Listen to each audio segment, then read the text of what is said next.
Welcome to In the Hot Seat. I'm your host, Rylan White. Joining us today is Monahans Choir Director, Mr. Billett. Welcome. How are you today? Well, Rylan, thank you. Let's get started, shall we? What inspired you to teach choir? My family was a big inspiration. My mom was a choir director, a fabulous choir director. My aunt also was a choir director, it's just something they did. And then not only did I start teaching choir, but my brother started teaching band, and his wife is a choir director as well. So it's just in the family. So what's your favorite song you performed with the choir? Definitely Festival Gloria. We performed it for UIL, I think, my sophomore year, 2 years ago. So my favorite song that we've performed with the choir is probably a song that we did, Indo Donna. It was a whole group song. It was an a cappella piece, so there was no music behind it. And it's just really special to me because it was like, it sounded beautiful, and we did it with all the younger kids as well as the varsity choir. I don't remember what it was for. We did it in the lobby one time, and we performed it all together everywhere, and it's like everyone loved it, and it felt just really special and powerful. Okay. My favorite song would be Dies Irae. We performed it for our fall concert this year. How do you define the role of music in your students' education? I think music is very important. It teaches not only something that's outside of the normal math, science, reading. It teaches something that can be fun, but it also is something that engages the brain in many different ways. And that's, I think, sometimes what people don't realize is how much music, band, choir, orchestra for schools that have that really help engage the brain and help it to develop and help you to think in many different ways. Yes, sir. What songs are your students working on this year? Oh, we just started our Christmas set. We had a fabulous fall concert, as you well know. Yes, sir. And we ended up choosing some songs I think that are going to challenge us and push us for Christmas. One of our pieces, Hosanna in Excelsis, is actually a piece that a lot of 6A choirs do. Very challenging. It's going to push us and help us to grow a lot. What's the hardest part about blending your voice with the others? Not everyone has the same tone or the same vowel shapes, so it's very hard to get everyone to match just one syllable or one tone. So whenever I'm performing on stage, I get really nervous at first, especially like in pieces where maybe like my section is singing by ourselves or if I have a solo. But I feel like as a group, I feel less nervous because I know I have other people to back me up. So at first, it's a bit stressful, but once you start getting in the hang of it, you start feeling at ease.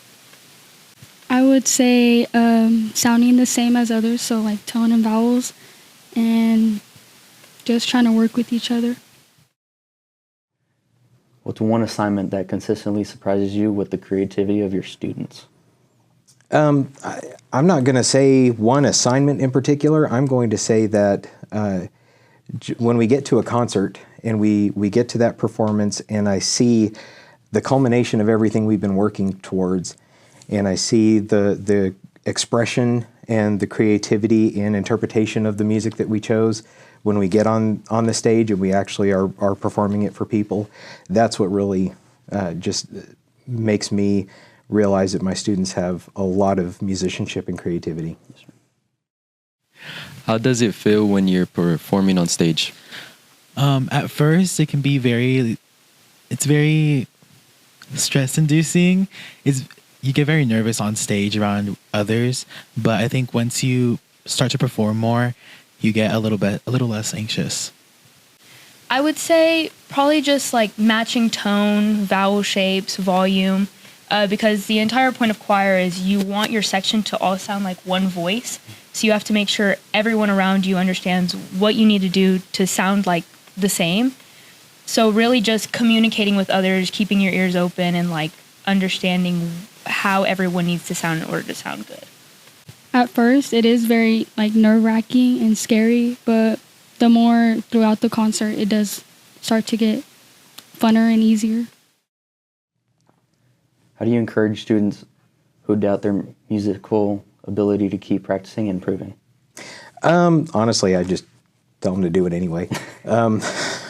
It's one of those things where I believe anyone can have musical ability, anyone can get better, anyone can progress. it's always a choice. And I think however much a person wants to practice or wants to be able to express themselves and perform, that's how that is going to end up allowing the student to progress. Yes, sir. What does being part of choir teach you beyond singing? I think unity, because everyone needs to be together. Everyone has to be together for long periods of time, so I think companionship as well. So personally, it teaches a lot of patience and teamwork because you're working as a group. Like, you're all one entire like family. So being able to work with others and being able to like communicate with others what you need to do, what they need to do in order to stay in line, and just making sure everything's all in line. It teaches teamwork and just being able to work with each other. Like, that's a lot of what we have to do. Being patient with each other and really like comprehending a lot of things. What do you think people misunderstood or misunderstand about fine arts education? I see this a lot. I really think that a lot of times people consider it like a blow-off class. They consider fine arts something that's not going to help them in the future. But then when I look at college choirs and how they're made up of kids who got out of high school. Some of them are music majors. Some of them are just students that want to continue singing. And a lot of times they get to earn scholarships just for going to sing in the choir, even if they, are majoring in math or majoring in history or majoring in writing. They get to go in and be a part of something really special and potentially get paid to do it.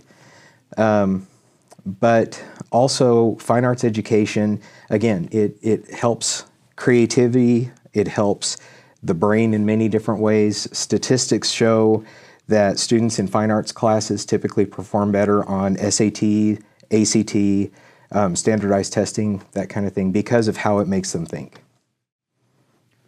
If you could have any singer, past or present, guest teach your class, who would it be and why? I'm very fortunate in the fact that Ms. Billett, my mom, she was a phenomenal choir director, still is. She retired, but she had state level groups that would perform.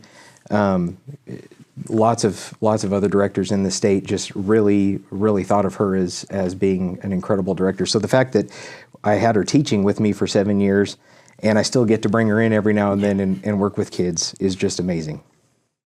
What do you hope your students take away from your class that goes beyond choir itself? I hope they take away work ethic, and I hope they take away being goal-driven.